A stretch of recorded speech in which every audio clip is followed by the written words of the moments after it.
धन्यवाद। आइए हम परमेश्वर के पवित्र वचन से रोमियो की पत्री और उसका एक अध्याय, उसका 18 वचन हम निकालेंगे। रोमियो की पत्री एक अध्याय का 18 वचन। पहले 5 अध्याय, रोमियो 5 अध्याय का 8 वचन पढ़ के फिर 18 में आएंगे। पढ़ते हैं 8 वचन से। रोमियो 5 उसका 8 वचन पढ़े। परंतु परमेश्वर हम पर अपने प्रेम की भलाई इस रीति से प्रकट करता है कि जब हम पापी ही थे तभी मसीह हमारे लिए मरा। आमीन। अरे प्रभु, इस पवित्र वचन के लिए हम आपको धन्यवाद करते हैं। प्रभु, आप हमें आशीष करके दें, आप हमें सिखाएं पवित्र आप। यीशु मसीह के नाम से प्रार्थना को मांगते हैं, आमीन। इधर हमने परमेश्वर के पवित्र वचन से पढ़ा, परंतु परमेश्वर हम पर अपने प्रेम की भलाई इस रीति से प्रकट करता है कि जब हम पापी ही थे तभी मसीह हमारे लिए मरा। इससे पहले कि परमेश्वर का पवित्र शास्त्र रोमियो की पत्री 5 अध्याय और 8 वचन बताए कि परमेश्वर अपने प्रेम की भलाई इस रीति से प्रकट करता है कि जब हम पापी थे तभी मसीह हमारे लिए मरा।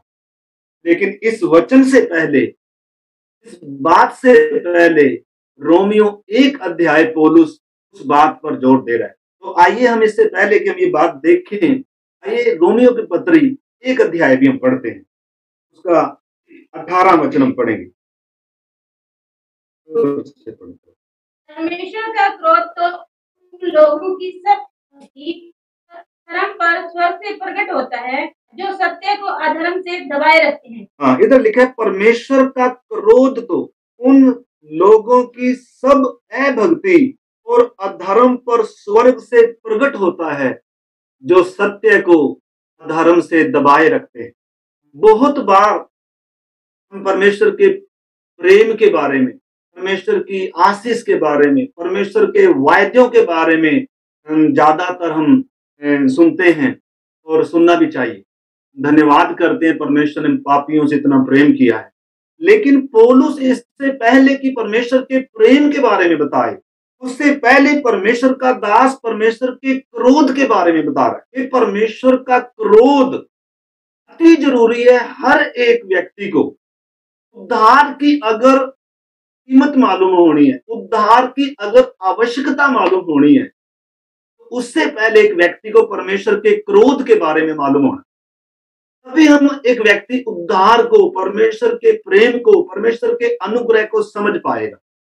इसलिए परमेश्वर का दास परमेश्वर के क्रोध के बारे में पहले उधर उसकी ओर अपने हम सुनने वालों के ध्यान को खींच रहे हैं। परमेश्वर का क्रोध उन सब लोगों की अभक्ति पर और अधर्म पर स्वर्ग से प्रकट होता है जो सत्य को अधर्म से दबाए रखते हैं। 1 अध्याय से लेकर और 3 अध्याय तक ये इंसान को परमेश्वर के क्रोध के अधीन कर रहा है। अगर हम 3 अध्याय पढ़ते हैं, इसमें 18 से जब हम आगे पढ़ेंगे तो इसमें स्पष्ट है, आप पढ़ सकते हैं बाद में प्रार्थनाओं के साथ, परंतु हम परमेश्वर के वचन से 3 अध्याय निकालें और 3 का जब हम पढ़ते हैं 10 से और 19 तक जब हम परमेश्वर के वचन से पढ़ते हैं तो परमेश्वर का पवित्र शास्त्र हर एक इंसान को परमेश्वर के दंड के अधीन कर रहा है। इससे पहले कि उद्धारकर्ता आए, परमेश्वर ने उससे पहले व्यवस्था दिया। व्यवस्था परमेश्वर के स्वभाव को बताता है। परमेश्वर का प्रेम, परमेश्वर प्रेम है, लेकिन उसके साथ साथ परमेश्वर भस्म करने वाली आग भी है। जैसे सिक्के के 2 पहलू होते हैं, अगर एक साइड में ही सिर्फ उसका अगर हो तो वो कभी चलेगा नहीं। उसी प्रकार परमेश्वर का प्रेम भी है, लेकिन दूसरी सिक्के की साइड जो है परमेश्वर भस्म करने वाली आग भी है।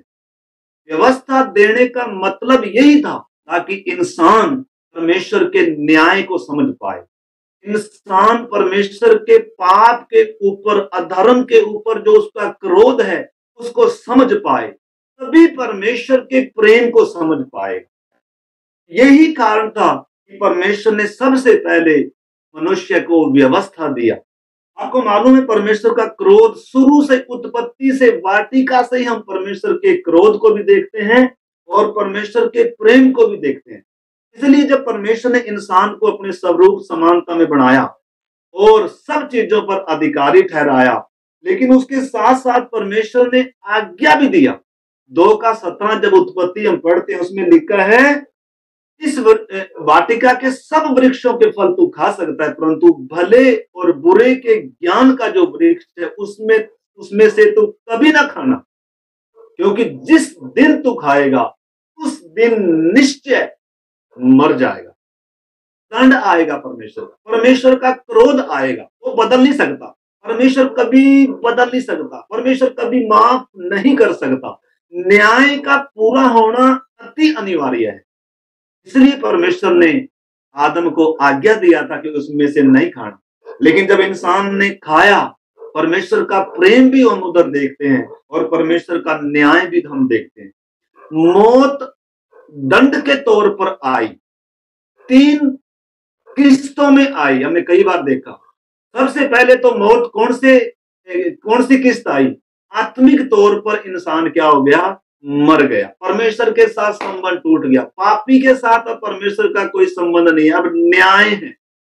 न केवल आत्मिक मौत आई बल्कि शरीर की मौत भी आई, और उसके साथ साथ जब तक शरीर में इंसान जिंदा है तब तक ये क्या करेगा? दुख का सामना करेगा, पीड़ा का सामना करेगा, बीमारी का सामना करेगा, शराब का सामना करेगा।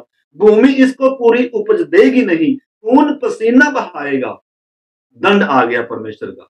और उसके साथ साथ जब शरीर में से प्राण और आत्मा निकलेगा, उस समय वो दंड अनंत मृत्यु का दंड है। इस करके हमने परमेश्वर के प्रेम को भी समझना है और परमेश्वर के न्याय को भी समझना है। इसलिए पौलुस हमें परमेश्वर के न्याय के बारे में पहले बता रहा है कि परमेश्वर के क्रोध को समझना बहुत जरूरी है। आज बहुत सारे परमेश्वर प्रेम है कर जानते हैं, इस करके वो मतलब उस बात को ऐसे बड़े उद्धार से निश्चिंत है। सोचते हैं परमेश्वर तो प्रेम है और कभी भी हम क्या कर सकते हैं? उद्धार पा सकते हैं, मन फिरा सकते हैं, बपतिस्मा ले सकते हैं। अभी तो हमारे पास बहुत समय है और अभी तो प्रभु आएगा नहीं। लेकिन मेरे प्यारे भाई बहनों, जब तक एक व्यक्ति अपने पापी होने का एहसास ना करेगा और अपने पापों से मन नहीं फिराएगा, हम पिछले दिनों से देख रहे हैं, बपतिस्मा 6 नंबर पर आता है।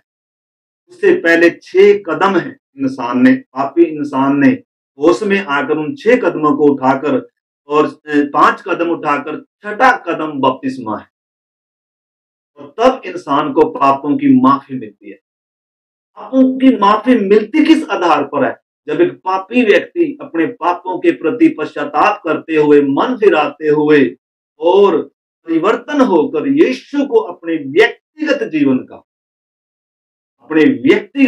का प्रभु और उद्धारकर्ता, छुड़ाने वाला कर जब स्वीकार करता है और डूबकर जब बपतिस्मा लेता है, इस आधार पर, इस समर्पण पर, इस अंगीकार पर उसके पाप माफ होते हैं और दंड की आज्ञा उसके ऊपर से हट जाती है और परमेश्वर से उसका मेल हो जाता है।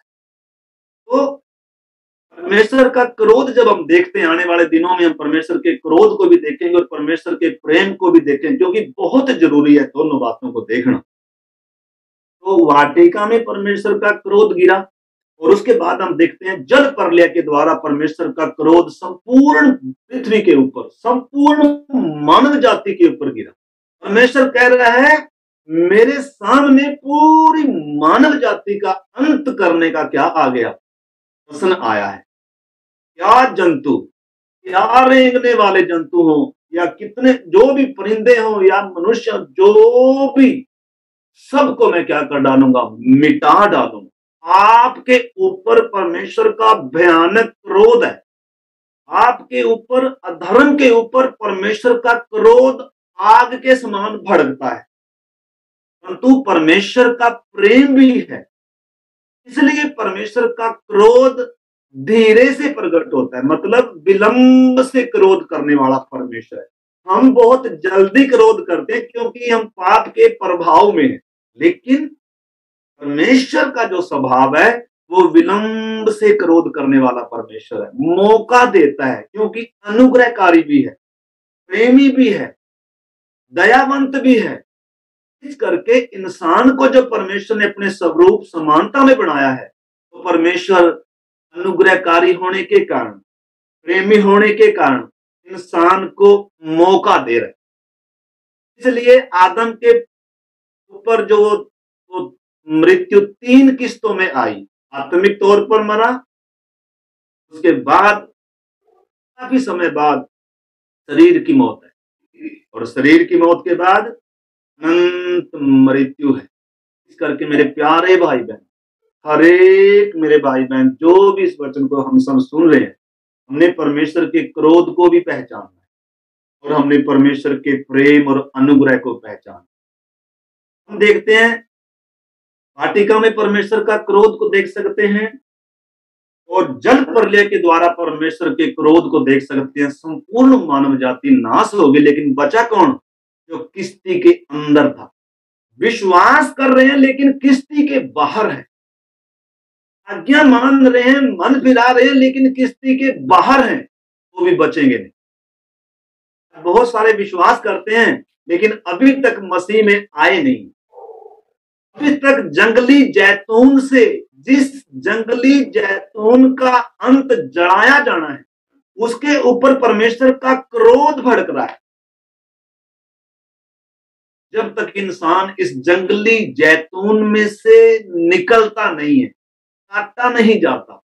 धन्यवाद करते हैं इस महान परमेश्वर के पवित्र वचन का, जो 2 धारी तलवार है, जो हल के समान है, जमीन को, मन को तैयार करता है, और तलवार के समान हृदयों को छेदता है, और एक कुल्हाड़े के समान है।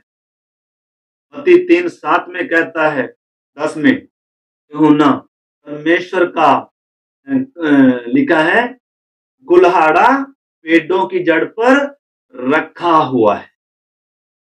इस करके प्रत्येक जन ने, मेरे प्यारे भाई बहनों, नए लोगों के लिए अब जो अरेंज कर रहे हैं, जिन्होंने अभी तक उद्धार नहीं पाया, जो अभी तक परमेश्वर के प्रेम को ही जान रहे हैं, आपको मालूम है अभी कुछ समय बाकी है, दुनिया परमेश्वर के क्रोध को देखने जा रही है।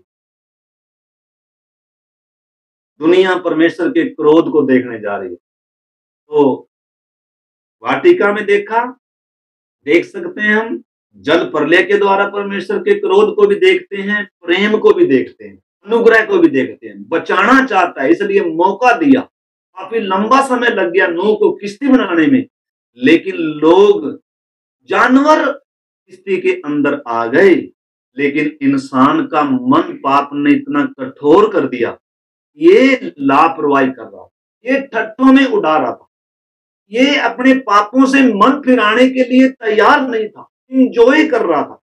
आप सुख देता है, आप मजा देता है, लेकिन उसका परिणाम जो होगा वो घातक होगा। आपके ऊपर परमेश्वर का भयानक कोप है। इसलिए परमेश्वर के पवित्र वचन से जब देखते हैं, जब यीशु मसीह ने आखिर में सारी मानव जाति का पाप अपने ऊपर उठाया, उधर भी हम परमेश्वर के क्रोध को देखते हैं। परमेश्वर का भयानक क्रोध गिर रहा है क्रूस के ऊपर। इसलिए यीशु मसीह का लहू पसीने के समान बह रहा था और वेदनाओं से क्या कर रहा था? वो व्याकुल हो रहा था, मेरा प्राण निकला जा रहा है। तो इस करके परमेश्वर के प्रेम को भी, मेरे प्यारे भाई बहनों, समझना है और परमेश्वर के क्रोध को भी समझना है। परमेश्वर मौका दे रहा है, इसलिए मौके को बहुमूल्य समझे, वचन कहता है। अवसर को बहुमूल्य समझे। दिन बुरे हैं, प्रभु की आगमन निकट है। इससे पहले कि उद्धार का द्वार बंद हो जाए, उससे पहले अपने मनों को बंद ना करें, अपने दिलों के द्वारों को बंद ना करें। जब प्रभु आपका दिल का दरवाजा खटखटाए, जब आपको एहसास हो कि परमेश्वर के न्याय के आप दंड के अधीन हैं, क्योंकि पाप में हमारी क्या हुई है, उत्पत्ति हुई है। उसी समय एक व्यक्ति का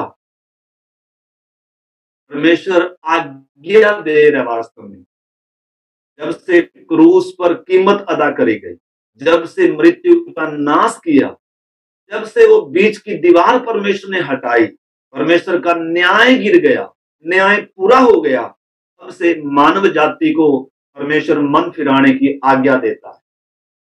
इसलिए मेरे प्यारे भाई बहनों, ऐसे बड़े उद्धार से कोई निश्चिंत रहकर क्यों कर बच सकता है? बचने का कोई रास्ता नहीं है। इसलिए वचन कहता है, जो बातें हमने सुनी हैं, जो वचन हमने सुना है, उन पर और भी ज्यादा क्या लगाएं, मन लगाएं। ऐसा ना हो कि हम उनसे बहक कर दूर चले जाएं। तो तीसरी बार हम परमेश्वर का क्रोध देखते हैं। जल प्रलय के बाद मानव जाति जब टावर बना रही थी, परमेश्वर ने मौका दिया और फिर से उनको आशीष दी, फूलो फलो पृथ्वी में भर जाओ। लेकिन फिर से पाप ने इंसान को इतना जकड़ लिया। फिर से ये टावर जब बना रहे थे, उस समय भी परमेश्वर का क्रोध उनके ऊपर आया। लेकिन अब की बार जो क्रोध आया, वो भाषा में गड़बड़ी डाल दिया और मनुष्य को पूरी पृथ्वी पर फैला दिया। आज भी देखो ना, कितनी भाषा में गड़बड़ी है, एक दूसरे की भाषा कोई समझ नहीं पाता। ये परमेश्वर के उस न्याय के कारण आया है। उसके बाद मेरे प्यारे भाई बहनों, बहुत जगह देख सकते हैं, हम आने वाले दिनों में परमेश्वर की मर्जी है तो देखेंगे। उसके बाद हम सदोम अमोरा के ऊपर परमेश्वर का क्रोध देखते हैं। इसलिए यीशु मसीह ने भारी चेतावनी दी है, जैसे नूह के दिन थे, ऐसे ही मनुष्य के पुत्र का आगमन होगा। नूह के समय में भी लोगों को मौका था किश्ती में आने का, मन फिराने का। एक एक दिन बीत रहा था, एक एक दिन किश्ती तैयार हो रही थी, लेकिन लोग अपने मन को कठोर कर रहे थे। आज भी वैसा ही दिन है। आज भी उसी समय के अनुसार आज भी धरती पर पाप, बुराई और अधर्म बढ़ता जा रहा है। पिछले दिनों टर्की में इतने हजारों लोग एक ही रात में क्या हो गए, मर गए। परमेश्वर का क्रोध आज भी अधर्म पर स्वर्ग से प्रकट होता है। परमेश्वर ने चेतावनी के तौर पर ये बातें रखी हैं। सदोम अमोरा का जिक्र यीशु ने भी किया, नूह के समय का जिक्र, जल प्रलय का जिक्र यीशु मसीह ने भी किया, पत्रस भी कर रहा है। जैसे उस समय के लोगों ने आज्ञा ना मानी और जल प्रलय के द्वारा वो नाश हो गए, परंतु 8 प्राणी उसी पानी के द्वारा क्या हो गए, आज्ञा मानने के द्वारा क्या हो गए, बच गए। इसलिए बपतिस्मा हमें परमेश्वर के न्याय से बचाता है, क्रोध से बचाता है। तो सारे लोग सोचते हैं बपतिस्मा लेने की जरूरत नहीं। डाकू ने कौन सा बपतिस्मा लिया था? प्यारे भाई बहनों, हमने बपतिस्मे को हल्के में नहीं लेना और परमेश्वर के क्रोध को भी हल्के में नहीं लेना। जब परमेश्वर आपको आवाज दे रहे, दिल का दरवाजा खटखटा रहा है, अति जरूरी है परमेश्वर की आज्ञा का पालन करें, मन फिराएं, पश्चाताप करें और उस सदोम को छोड़ दें, उसमें से निकल आए। जंगली जैतून जो जलने का जिसके ऊपर दंड की आज्ञा के ऊपर हो चुकी है, उसमें से जल्दी से निकल आइएगा। इस करके बहुत सारी जगह पर हम देखते हैं, आज यीशु मसीह अगर आकर कलीसिया को ले जाएगा, दुनिया परमेश्वर के क्रोध को देखेगी।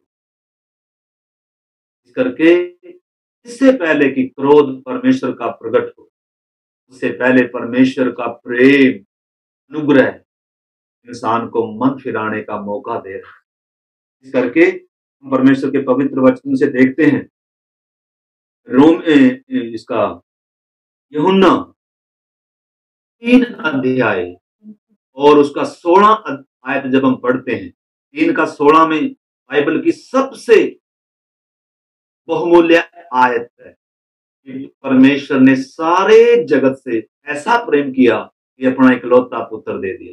क्यों दे दिया? ताकि परमेश्वर के न्याय से, परमेश्वर के क्रोध से, या दूसरे शब्दों में कहें नाश होने से इंसान क्या हो जाए, बच जाए। परंतु 16 के बाद 36 वचन जब हम पढ़ते हैं, 3 का 36 वचन हम पढ़ेंगे, 3 का 36, जो पुत्र पर विश्वास करता है, जो पुत्र पर विश्वास करता है, अनंत जीवन उसका है। अनंत जीवन उसका है। खाली विश्वास नहीं, जो पुत्र की मानता है।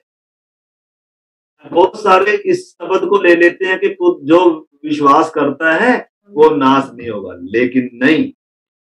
विश्वास और आज्ञा मानना एक सिक्के के दो पहलू हैं। अगर हम खाली विश्वास करते हैं और आज्ञा नहीं मानते हैं तो वो अधूरा है। दूसरी साइड अगर हम आज्ञा मानते हैं लेकिन विश्वास नहीं है तो भी अधूरा है। तो विश्वास भी जरूरी है और आज्ञा मानना भी जरूरी है। आगे पढ़िए उसका 36 द्वारा। जो पुत्र पर विश्वास करता है, अनंत जीवन उसका है, परंतु जो पुत्र की नहीं मानता वह जीवन को नहीं देखेगा, हाँ, परंतु परमेश्वर का क्रोध उस पर रहता है। जो पुत्र की नहीं मानता। बपतिस्मा आज्ञा है। यीशु ने कहा जाओ सारे जगत में सब लोगों को सुसमाचार सुनाओ, और जो विश्वास करे मन फिराए उसे क्या दो, उसे बपतिस्मा दो। लेकिन उससे पहले क्या भी कहा, चेला बनाओ कर कर कहा, और सब बातें मानना सिखाओ कर कर कहा। परमेश्वर की एक बड़ी योजना है। उद्धार ही सिर्फ योजना नहीं है मेरे प्यारे भाई बहनों। उद्धार तो अगर एक मकान जैसे बनाना है, उसकी नींव पहले रखी जाती है। उद्धार तो एक नींव है, उसके बाद पूरा मकान बाकी है। परमेश्वर की आत्मा ने एक व्यक्ति के अंदर आकर कार्य आरंभ करना है। बड़ी योजना से परमेश्वर ने इंसान की सृष्टि करी है, लेकिन परमेश्वर से इंसान भले दूर हो गया, पापी हो गया, वो भी परमेश्वर का प्रेम कम नहीं हुआ। निश्चय के परमेश्वर का क्रोध भी है, लेकिन परमेश्वर का प्रेम भी कम नहीं हुआ। इसलिए परमेश्वर अपने प्रेम की भलाई इस रीति से प्रकट करता है। जब हम धर्मी थे तब नहीं, जब हम भले थे तब नहीं, जब हम परमेश्वर को ढूंढ रहे थे तब नहीं, जब हम अच्छे थे तब नहीं, लेकिन जब हम पापी ही थे। रोमियो की पत्री 3 अध्याय का 10 से लेकर जब हम 19 वचन तक पढ़ते हैं, वो यही कहता है, कोई समझदार नहीं, कोई भलाई करने वाला नहीं परमेश्वर की दृष्टि में। आज अगर इंसान भलाई करता भी है ना, तो वो अच्छा दिखाने के लिए करता है। परमेश्वर का कोई चाहने वाला नहीं है, वचन कहता है। कोई परमेश्वर का ढूंढने वाला नहीं। लोग आज अपने स्वार्थों की खोज में जा रहे हैं। दुनिया जहां भी जो कोई जा रहा है, परमेश्वर की खोज में नहीं जा रहा है, बल्कि इंसान अपने स्वार्थों के लिए जा रहा है। अंजीर के पत्तों को लंगोट बनाकर अपने नंगे तन को ढांपने का प्रयास कर रहा है, परंतु इंसान अपने नंगे तन को ढांप नहीं सकता। परमेश्वर के न्याय का उसे क्या करना है, सामना करना है। मेमना जो वध हुआ, उसका जो लहू बहा, उसके द्वारा ही नाश होने से बच सकते हैं, और उसका जो चमड़ा उतारा गया, उसी के द्वारा नंगापन ढांपा जा सकता है। परमेश्वर की धार्मिकता को ग्रहण किया जा सकता है। उद्धार परमेश्वर के अनुग्रह का दान है मेरे प्यारे भाई बहन। इस करके परमेश्वर का पवित्र वचन क्या कहता है कि उसके ऊपर परमेश्वर का क्रोध बरकरार है, जिन्होंने अभी तक भी आज्ञा नहीं मानी। निश्चिंत ना हो उद्धार के प्रति। वो सारे लोग विश्वासी संगति में आते हैं, सब करते हैं, वचन भी पढ़ते हैं, प्रार्थना करते हैं, गीत भी गाते हैं, लेकिन अभी तक भी उनको एहसास नहीं है मेरे ऊपर आज भी दंड की आज्ञा है। परमेश्वर मौका दे रहा है, परंतु उसका मतलब ये नहीं है परमेश्वर सदा मौका देता रहेगा। नूह के समय में हम देख सकते हैं, लूत के समय में सदोम अमोरा में जब लूत रह रहा था, उसको कहा गया कि जल्दी से इसको छोड़ दो, लेकिन वो देर कर रहे थे। पुराने नियम में परमेश्वर जबरदस्ती किया, लेकिन नए नियम में परमेश्वर जबरदस्ती नहीं करता, लेकिन भारी चेतावनी जरूर दे रहा है। यीशु ने कहा लूत की पत्नी को स्मरण रखो। स्वर्गदूतों ने हाथ पकड़कर निकाल तो दिया, निकल तो पड़ी सदोम अमोरा से। बहुत सारे सदोम अमोरा छोड़ चुके हैं, प्रभु के पीछे आ चुके हैं, लेकिन अभी भी उनके मन में सदोम बसा हुआ है, जहां पाप हो रहा है, जहां बुराई हो रही है। संसार उनको प्रिय लगता है, सदोम उनको अच्छा लगता है सदोम की रीति पर चलना, सदोम के सदृश्य बनना। परमेश्वर की भारी चेतावनी है मेरे प्यारे भाई बहन। हम इफिसियों की पत्री 5 अध्याय और उसका 6 वचन भी पढ़े। इफिसियों की पत्री 5 का 6।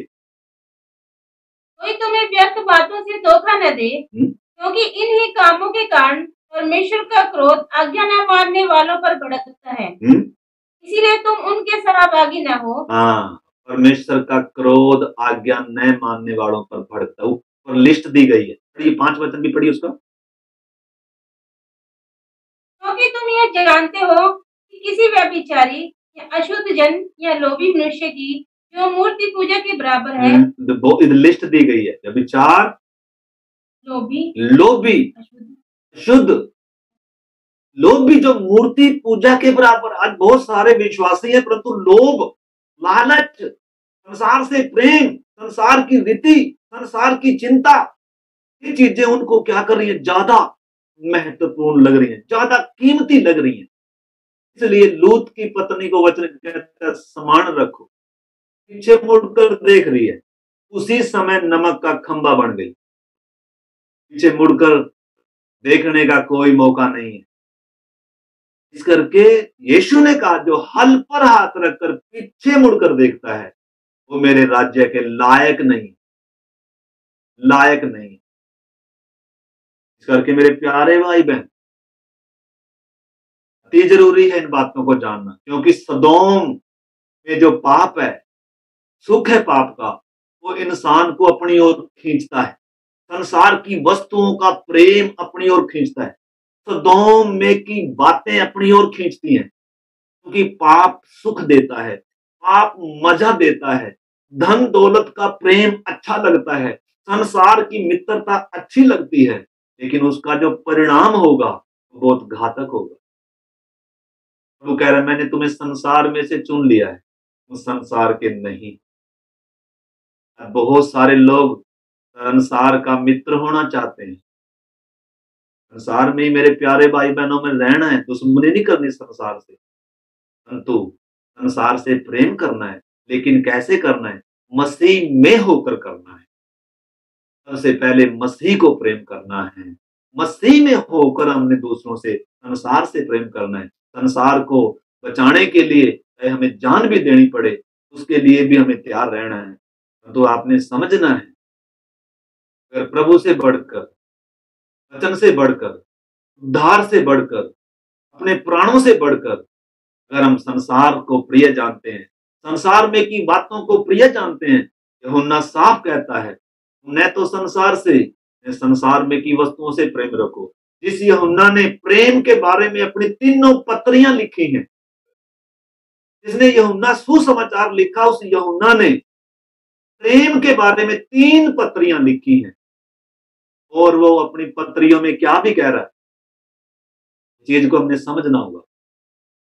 वो इधर बताया जा रहा है कि परमेश्वर का क्रोध उन लोगों के ऊपर भड़कता है।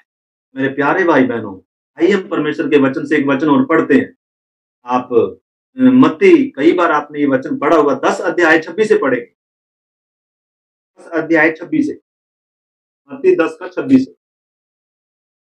इसीलिए मनुष्यों से मत डरना, क्योंकि कुछ ढका नहीं जो खोला न जाएगा, और न कुछ छिपा है जो जाना न जाएगा।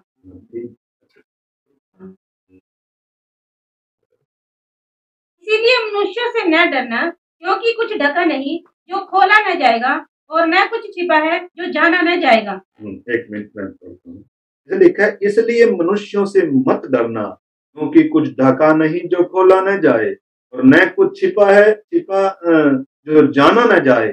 जो मैं तुमसे अंधियारे में कहता हूँ, उसे उजियाले में कहो, और जो कानों कान सुनते हो उसे छतों से प्रचार करो। जो शरीर को घात करते हैं और आत्मा को घात नहीं कर सकते, उनसे मत डरना, पर उसी से डरो जो आत्मा और शरीर दोनों को नरक की आग में नाश कर सकते हैं। यानी कि स्वयं यीशु मसीह के शब्द हैं, किसी सेवक के नहीं, इंसान के नहीं, स्वयं यीशु मसीह के शब्द। और इतना ही नहीं है, वो क्या कह रहा है? अगर आप मरकुस 9 अध्याय हम जल्दी से पढ़ेंगे, मरकुस 9 अध्याय का 43 से 49 तक भी हम पढ़कर देखें तो वो यीशु क्या कह रहा है। मरकुस की किताब उसका 9 अध्याय और 43 वचन से पढ़ेंगे। 43। यदि तेरा हाथ तुझे ठोकर खिलाए तो उसे काट डाल। यदि तेरा हाथ तुझे ठोकर खिलाए, हाथ सबसे प्यारा होता है। अपना अंग कौन काटेगा? अपना अंग कितना कीमती होता है। लेकिन यीशु मसीह क्या कह रहा है?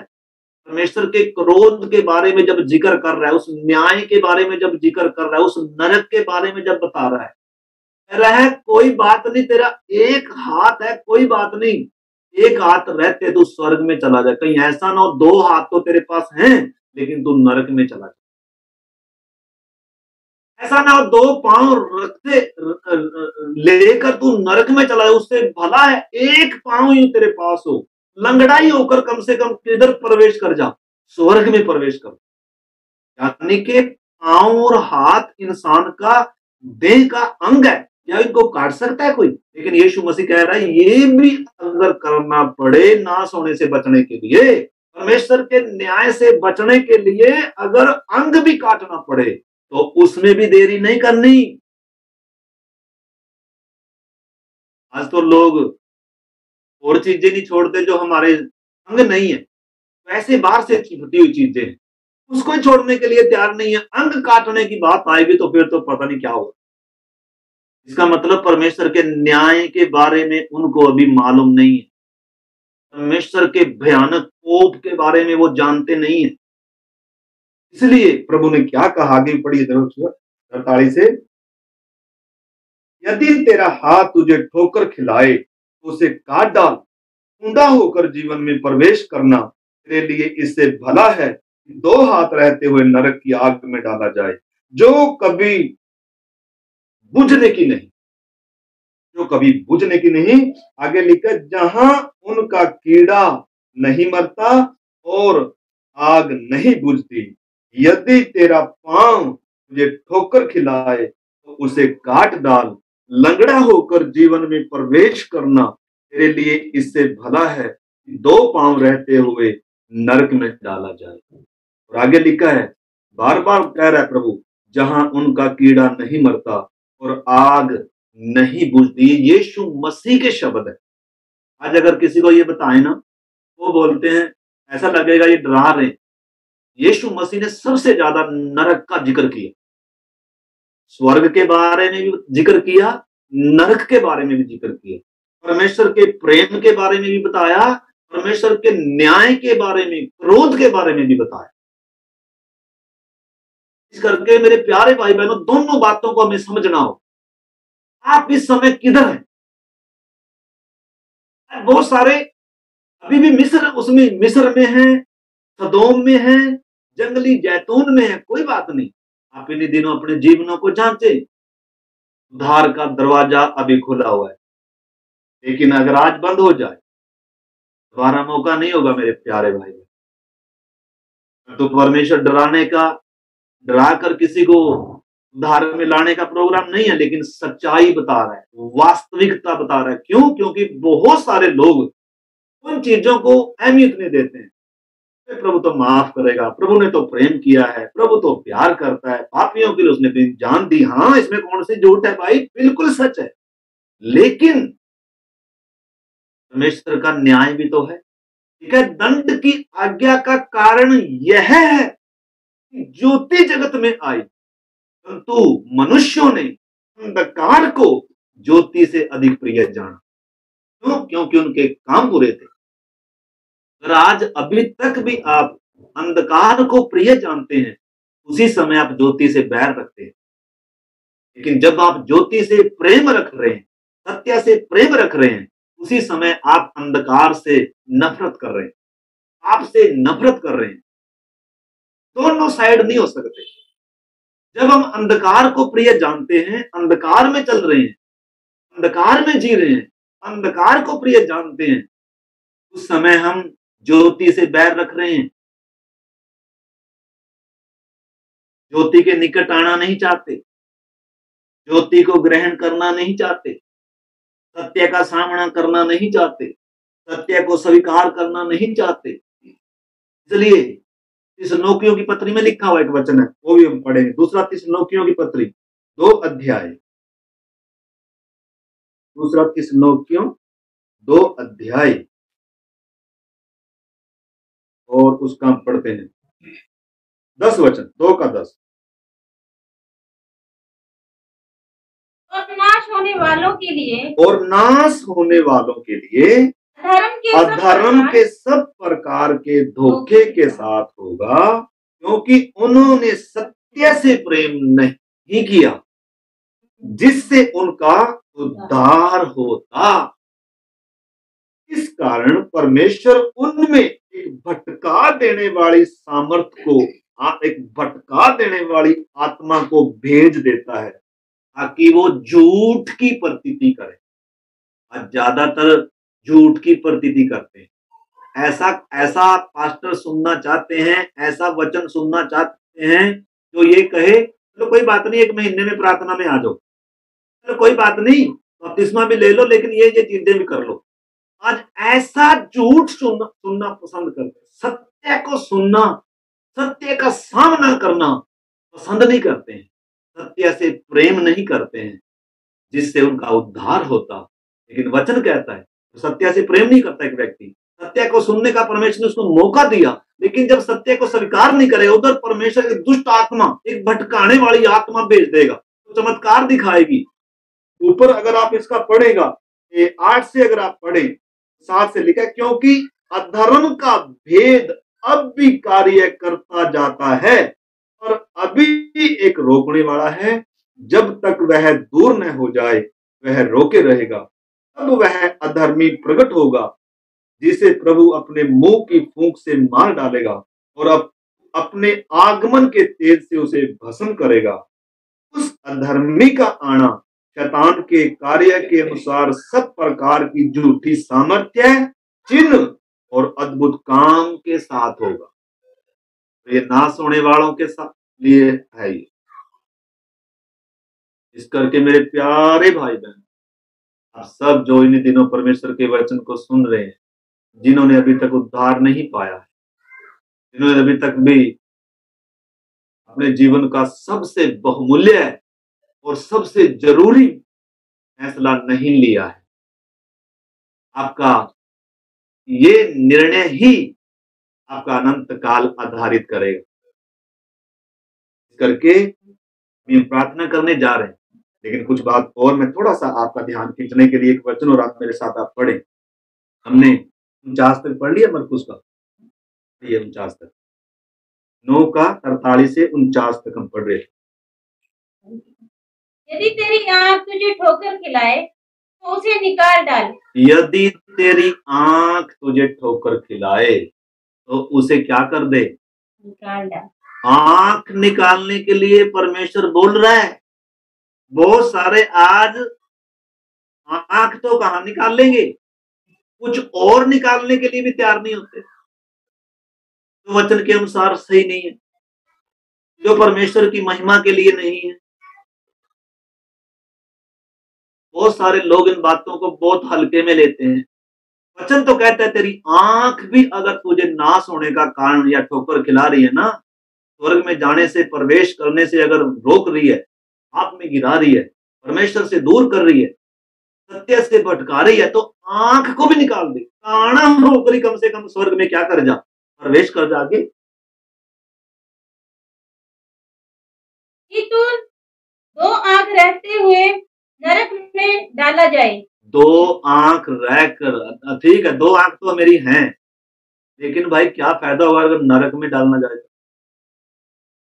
अरे 1 आंख ही काफी है। 1 आंख चाहे निकालनी भी पड़े, कितना दुख सहना पड़े, 1 आंख से अंधा होकर चलना पड़े, तो भी ये धन्य बात है। कम से कम न्याय से तो बच गए। ये किसी इंसान के शब्द नहीं है, ये यीशु मसीह के शब्द हैं। इस यीशु ने कहा कोई इस गाल पर थप्पड़ मारे तो ये भी फिर दो। जो यीशु दया का सागर है, जो यीशु प्रेम की खान है, वो यीशु मसीह जिसने पापियों के लिए अपना जान दे दिया, खून की अंतिम बूंद भी दे दी, वो यीशु ये बातें बोल रहा है।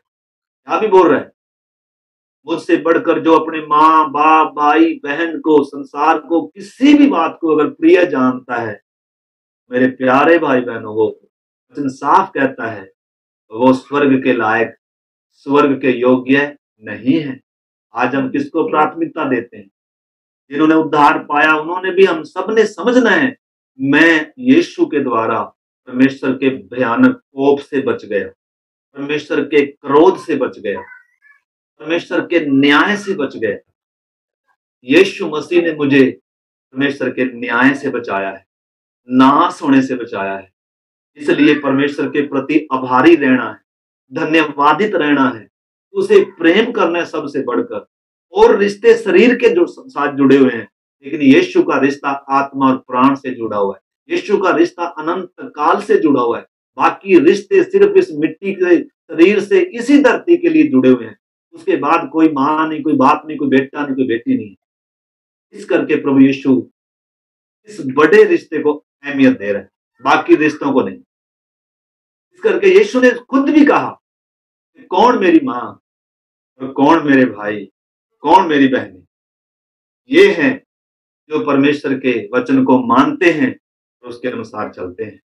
यीशु मसीह को उसके माँ भाई बहनें जब बुलाने के लिए आए, यीशु सेवा में जब निकल गया और चेले बोल रहे हैं, कोई देखने वाले कि तेरे माँ और भाई तुझे बुला रहे हैं, तो यीशु क्या कह रहा है? कौन मेरी माँ और कौन मेरा भाई?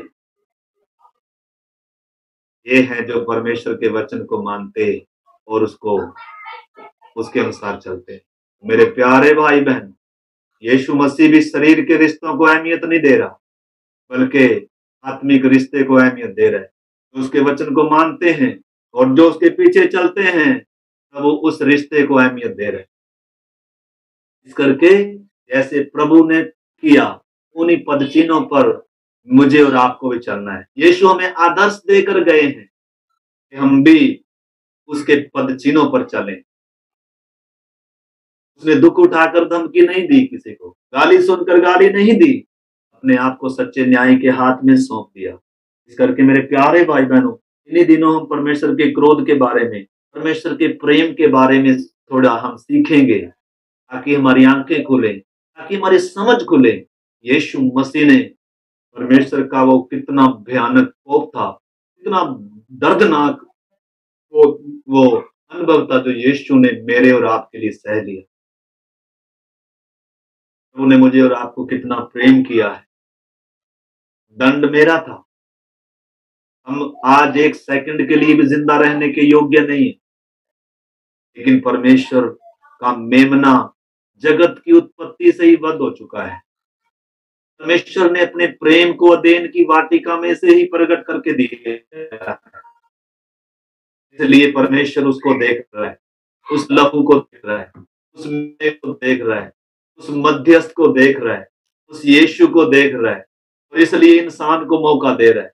लेकिन बीच बीच में परमेश्वर अपने न्याय को भी प्रकट कर रहा है। मैंने कई बार बताया, टर्की में एक ही रात में कितने लोग बड़ी बड़ी इमारतों के नीचे दफन हो गए। ये परमेश्वर का क्रोध आता है। अभी पिछले 2 दिन पहले समाचार सुन रहे थे, जगह जगह लोगों के ऊपर बिजली गिर रही है, ऊपर से बिजली गिर रही है, आग में उसी समय जल जा रहे हैं। कहीं बाढ़ें हैं, कहीं भूकंप हैं, कहीं महामारियां हैं, कहीं लड़ाइयां चली हुई हैं, कितने देश बर्बाद हो गए। मेरे प्यारे भाई बहनों, परमेश्वर का क्रोध अधर्म पर और पाप पर स्वर्ग से आज भी प्रकट हो रहा है। आज भी परमेश्वर लोगों को सचेत कर रहा है, लेकिन इंसान है, पाप ने इसके मन को इतना कठोर कर दिया। पाप इंसान को सुख दे रहा है, लेकिन ये तात्कालिक सुख है मेरे प्यारे भाई बहनों। संसार की मित्रता सुख देती है, मजा देती है, लेकिन ये थोड़े समय के लिए।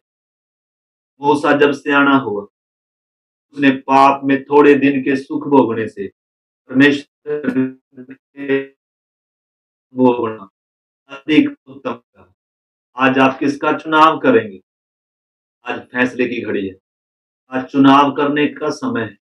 एक व्यक्ति का सबसे बहुमूल्य और सबसे जरूरी, सबसे बड़ा निर्णय यही है। जब ये निर्णय वो लेता है, जब अपने आप में आता है, तो परमेश्वर उस निर्णय का आदर करता है। उस निर्णय के आधार पर उसके पाप माफ होते हैं, उसका परमेश्वर से मेल होता है। आपने ये निर्णय लिया मेरे प्यारे भाई बहन? क्या आपने ज्योति को, सत्य को प्रिय जाना है? क्या आप यीशु से प्यार करते हैं? इस यीशु ने आपको प्यार किया। आप यीशु को चुनाव करेंगे या संसार का चुनाव करेंगे? आज आपने किसका चुनाव किया? जिन्होंने यीशु का चुनाव किया है, उन्होंने जीवन का चुनाव किया है, परमेश्वर का चुनाव किया है, परमेश्वर के अनुग्रह को स्वीकार किया है। इस करके मेरे प्यारे भाई बहनों, आइए सिर झुकाएं। अगली बार से हम फिर से आगे सीखेंगे। आइए हम परमेश्वर से प्रार्थना करें। यीशु ने कलवरी दुख क्यों सह लिया? मुझ पापी में क्या देखा? कोई खूबी नहीं, कोई खूबी नहीं, मुझ में कोई खूबी नहीं। सचमुच में परमेश्वर का प्यार कितना गहरा है, लेकिन उसके साथ साथ परमेश्वर का न्याय भी है। जो लोग यीशु पर विश्वास नहीं लाएंगे, जो लोग उसकी बातों को नहीं मानेंगे, उनको परमेश्वर के न्याय का सामना करना होगा।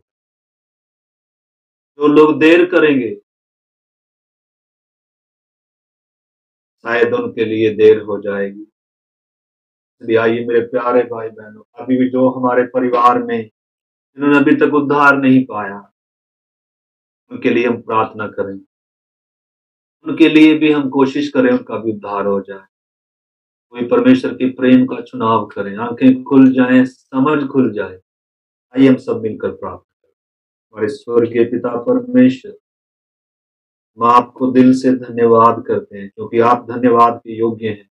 प्रभु, हम इस योग्य नहीं कि आज हम जिंदा रहें, और इस योग्य तो कतई भी नहीं प्रभु कि हम आपके पुत्र कहलाएं, हम आपके निकट आ जाएं प्रभु, क्योंकि हमने पाप किया है, गुनाह किया है, और जन्म ही से प्रभु हम जंगली में हैं, जंगली स्वभाव के हैं, परमेश्वर के बैरी हैं। वो कामों से, बातों से, चाल चलन से, विचारों, व्यवहारों से आपकी दृष्टि में गुनाह है, पाप है प्रभु। लेकिन फिर भी आपने पाप की सजा हमें नहीं दी, बल्कि यीशु मसीह ने हमारे पाप की सजा दे दी। आपने अपना इकलौता पुत्र इसलिए दिया, उस मेमने को आपने इसलिए दिया तो सारे जगत का पाप उठा ले गया। धन्यवाद करते हैं, विनती करते हैं, इस प्रेम में जड़ पकड़ने के लिए हम सबकी सहायता कर। हर दिन प्रभु के पद चिन्हों पर चलने के लिए संसार को नहीं, बल्कि प्रभु को, सत्य को, परमेश्वर को, पिता को प्रेम करते हुए आगे चलने के लिए सबकी आप मदद करें प्रभु। और जिन्होंने अभी तक प्रभु ये बहुमूल्य निर्णय नहीं लिया, उनकी जिंदगियों में पवित्र आत्मा आज ही रात आप कार्य करें। कोई भी ये वचन सुनकर अपने मन को कठोर करने वाला ना हो प्रभु, बल्कि तेरी आत्मा के जीवन में आज रात काम कर। आपके हाथ में सौंपते हैं, धन्यवाद करते आपने हमारी प्रार्थना को सुना। धन्यवाद के साथ पिता प्रार्थना को यीशु मसीह के नाम से मानते हैं, आमीन।